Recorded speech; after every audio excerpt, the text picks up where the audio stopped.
pagkakataon na magkaroon ng isang presidente na ang advokasya ay labanan ang ating problema sa droga. Seen a lot of people, politicians, and people from the private sector who have always been announcing that ako ay kontra sa droga, ako ay kontra sa ganyan, but never na nagkaroon ho tayo ng isang leader na ipinakita ang kanyang leadership para labanan o mag-declare ng totoong gera sa droga. At walang iba ang pwedeng gumawa niyan kundi po si President Rodrigo Roa Duterte. Bihira ho tayo nakakita ng isang leader na bukod sa kanyang deklarasyon na war against drugs and war against criminality and war against corruption, meron pong ipinapakitang totoong datos. Kaya nga ho, meron tayong real numbers, PH, because that only indicates the real picture. And that real numbers tell everybody na ito ho ang totoong kalagayan ng ating bansa.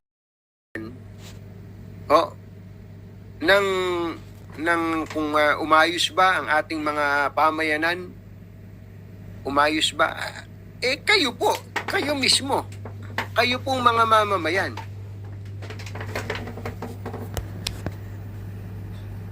Hindi po ba? Opo, ako sasabihin ko sa inyo, ito po, obserbasyon ko yung pong barangay namin, San Mariano, San Antonio, Nueva Ecija, at iba pang mga barangay sa aming bayan. Tumino. Opo. Sasabihin ko ng diretso to. Opo. Didiretsuin ko at kaya nga kayo tinatanong ko.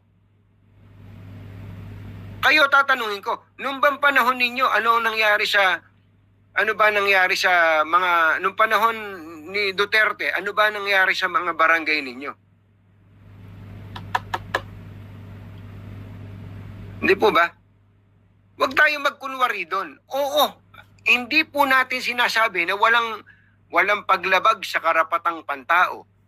Hindi po natin sinasabi na walang mga napatay doon na inosente. Meron po. Meron po, marami po. Di ba, may mga documented naman yan. Sinasabi natin. Pero ang tanong, ano nangyari sa barangay natin? Hindi po ba, mga kababayan? Ako, sinabi ko nga sa inyo, yung barangay nga po mismo namin. Yung barangay namin, ulitin ko, barangay San Mariano, San Antonio, Nueva Ecija, tumino. Ultimo yung mga nakawan ng bibi, nawala Opo. Opo. Siguro nga, yun ang epekto sa tao ng takot, 'di ba? Natakot pati yung nawawalan po ng lakas ng loob ang mga kriminal, na gumawa ng masama. Lamang ang nangyari po, meron talagang mga paglabag sa karapatang pantao nun. Meron po talaga. Wala tayo narinig nun, kundi nanlaban. Hindi po ba? Nanlaban. Pero, ako kaya nga ganun po yung tanong ko sa inyo Sa inyo ko po tinatanong Mga kababayan, tinatanong ko kayo. Oo, maraming mga paglabag sa karapatang tao. Oo, meron ding mga taong napahamak. Dahil po sa war, kaya nga war on drugs na ito. Pero kumusta po ba barangay nyo? Hindi po ba? Dapat bang makapagkamit ng hustisya ang mga napatay nang wala naman silang kasalanan? Oo naman. Opo. Kaya, sinasabi ko lang dito, balansihin natin ang pagtingin doon.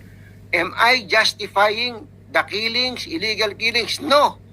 Tinatanong ko lang sa inyo, ano ba ang sitwasyon sa inyong barangay nung panahon yon? At ngayon, kumusta ba yung barangay ninyo? Kumusta ba yung mga kumakain ng adik sa inyo? Hindi po ba, mga kababayan? Ayan. Kaya yun kayo ang makakasagot nung tanong po na yon, mga kababayan. Wala. Ito, tinatanong ni Smiling Boy, ano ba tinutumbok na sinasabi mo, Tunying? Wala. Wala akong tinutumbok. Sinasabi ko lang na may mabuting nangyari, pero may masama ding nangyari. Di po ba? Yung ginawa ng Pangulong Duterte noon, yung war on drugs, at sasabihin ko sa inyo, I have been very consistent about this. Nakaupo pa si Pangulong Duterte, sinasabi ko, may mga mali. Meron nga akong kaibigang pulis eh. Kaibigang pulis, koronel. Dahil nandun siya sa isang station, nilagay siya bilang station commander. Tapos, ang order, sabi niya, dahil ayaw naman niyang magpa-interview sa akin, sabi niya, ang order, kailangan merong napapatay na mga drug suspect. Opo, sinabi niya sa akin yun. Pero wala naman pinag-usapang pera. Sabi niya, para hindi ko kaya. Ibig sabihin, hindi niya kayang pumatay ng just for the sake of compliance. Ayun, binitawan niya yung istasyon. Di baling wala siyang station na hinahawakan. Pero wala na, malinis naman yung konsensya niya, parang ganun yung sinasabi niya. So ang point ko lang dito po, mga kababayan, meron talagang masamang nangyari nun, pero ang tanong, meron bang mabuting nangyari o dinulot doon?